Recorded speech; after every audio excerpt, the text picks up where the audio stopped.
पतिदेव कहने लगे सुन लो भाई, हमारी देवी यह कथा सुन के आई है,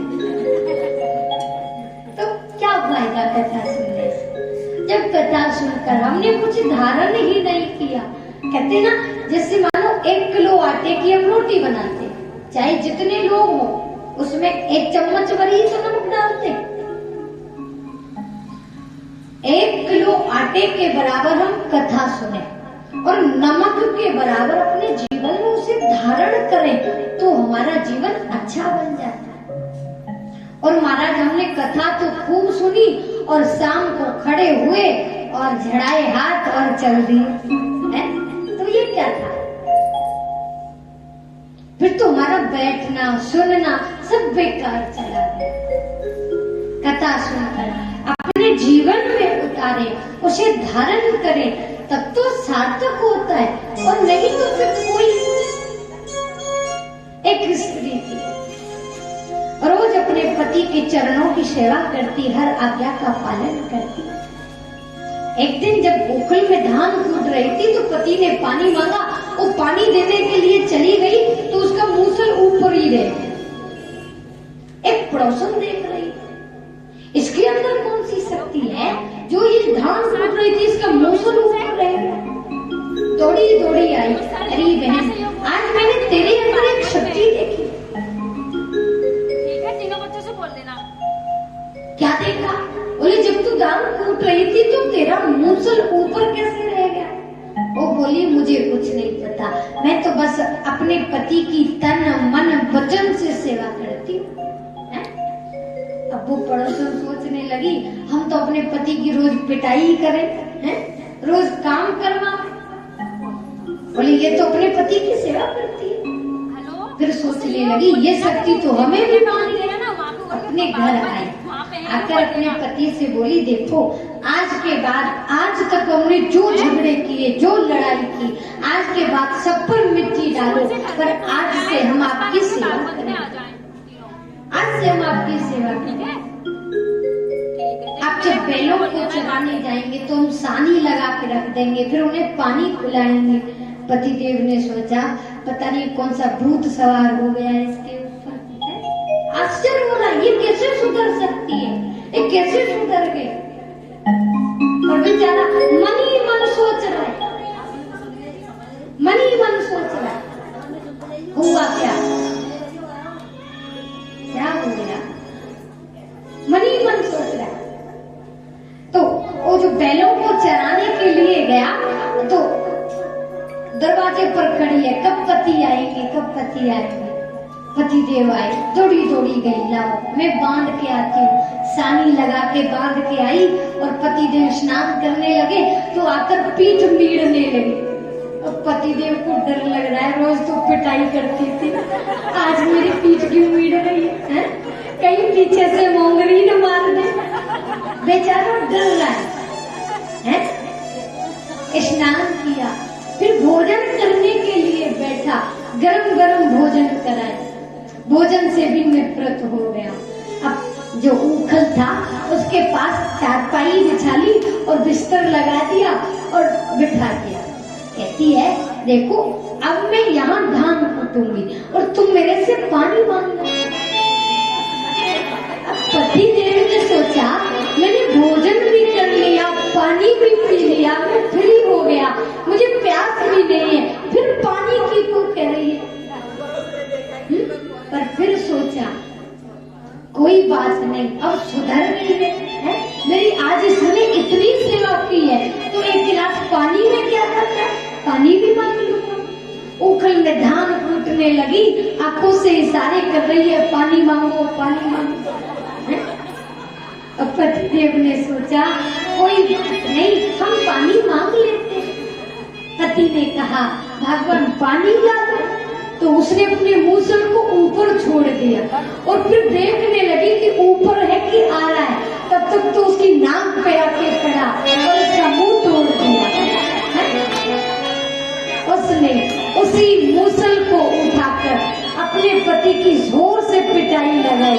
कमबख्त उस पड़ोसी के अंदर इतनी शक्ति है कि उसका मूसल ऊपर रह गया और तूने मेरी नाक तोड़ा। लेकिन सोच के देखो, क्या एक ही दिन में सारी शक्तियां प्राप्त हो जाती हैं? पर वो तो एक ही दिन में शक्ति प्राप्त करना चाहिए। कुछ न बिगड़ेगा तुम्हारा हरि शरण आने के बाद। कुछ न बिगड़ेगा तुम्हारा हरि शरण आने के बाद। हरि खुशी मिल जाएगी बस चरणों में डूब जाने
को आकर पतिदेव ने पानी मांगा, भगवान एक गिलास पानी तो पिला दे।